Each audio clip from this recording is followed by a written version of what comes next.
हमने वहाँ देखा, हमने कहा कुछ ने, खुर्शीद को मैं लेके गया था रात में, पूरा गांव वहाँ पहुँच गया था। तो बृजमोहन की जब MLR गांव वालों ने देखी तो उनका ये तो गलत MLR है, इसको ब्लंट इंजरी क्यों दिखा रही है, तो शार्प इंजरी है। वो डॉक्टर साहब वहाँ से भाग लिए, कभी यहाँ कुछ हो जाए।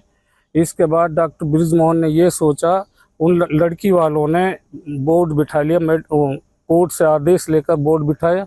बोर्ड में 2.5 सेंटीमीटर वाउंड, 4 सेंटीमीटर वाउंड आवर, डॉक्टर बृजमोहन ने उसको 2.5 सेंटीमीटर दर्शाया और शार्प इंजरी आई।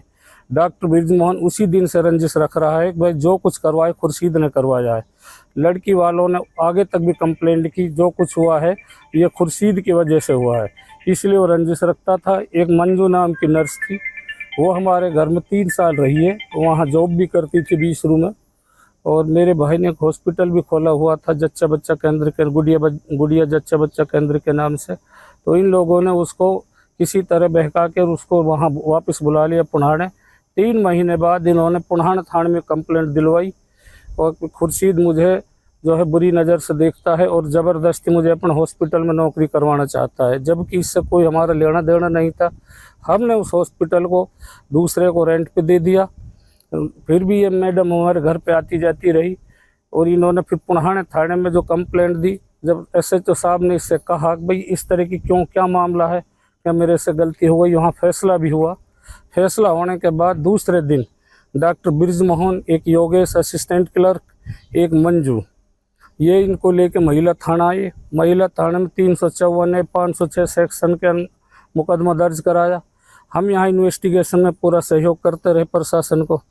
तो 1 महीने बाद जब पुलिस ने कहा भाई ये तो झूठा मुकदमा है, कभी IO बदल रहे हैं, कभी SHO ट्रांसफ़र कर रहे हैं। 1 महीने बाद फिर ये बुलाया गया कि भाई आज फाइनल इन्वेस्टिगेशन आप आइए। हम जब वहाँ आए तो इन्होंने कहा कि भाई एक सप्लीमेंट्री बयान दिया है अंजू मैडम ने और उसमें 376 सेक्शन हम ऐड कर रहे हैं, इसलिए आपको गिरफ्तार किया जाता है। गिरफ्तार करके इनको ले गए। ये 2 महीने लगभग 8 दिन से जो जिला जेल सड़म्बा में अंडर कस्टडी में था, जुडिशियल कस्टडी में था।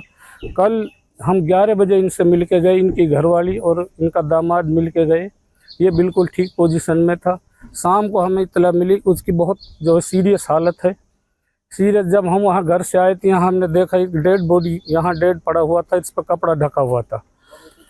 ये इसका मामला है जी, ये झूठा केस है। झूठे केस में इन्होंने टॉर्चर करके मेरे भाई को इन्होंने मारा, इनकी हत्या करवाई है, एक तरह से हत्या है।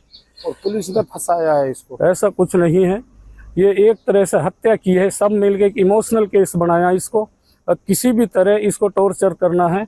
एक डॉक्टर बृजमोहन है, एक योगेश, एक ठेकेदार बने हुए हैं पुणाने में, किसी को कुछ भी कर देते हैं। ये सब इमोशनल बना के और उसको दूसरी लाइन में कन्वर्ट करते हैं। ये बृजमोहन क्योंकि पुणाने का ये मूल निवासी है। आपने शिकायत दी थाने में? कैसे शिकायत ये दी है कि इन चारों के खिलाफ कंप्लेंट, इनके खिलाफ कार्रवाई की जाए। इन्होंने मेरे भाई को टॉर्च किया है। हाँ, इसकी टॉर्च करने की वजह से भाई इतना हरासमेंट हुआ। हमें तो पता जब लगा किस वजह से मौत है, ये तो पोस्टमार्टम में ही खुलासा हो पाएगा। कल एक सूचना प्राप्त हुई थी कि एक हवालाती कैदी खुर्शीद नाम का व्यक्ति जो रेप के मुकदमे में जिला जेल सलम्बा में बंद था, उसको हमारी एस्कॉर्ट प्रिजनर गार्ड ने नलड़ हॉस्पिटल में एडमिट कराया था और जिसकी किसी ओल्ड डिसीज़ बीमारी के कारण दौरान इलाज मृत्यु हो गई है। उसकी सूचना पर आज उसके पेरेंट्स को सूचित किया गया था, जिस पर आज उन्होंने आकर के एक कंप्लेंट हमारी चौकी में फ़ाइल की है और वो कंप्लेंट जो उन्होंने दी है उसके आधार पर जो ये कस्टोडियल डेथ है, इस संबंध में अपने सेशन जज साहब की तरफ से जुडिशियल इंक्वायरी भी कराई जाती है, जिस पर एक जज साहब नियुक्त किए गए हैं और जज साहब उसकी इंक्वायरी कर रहे हैं। और उस कंप्लेंट के आधार पर जो भी लीगल एक्शन होगा और जो आफ्टर पोस्टमार्टम रिपोर्ट और जुडिशियल इंक्वायरी जैसी भी जरूरत होगी उसके अनुसार नियमानुसार कार्रवाई की जाएगी।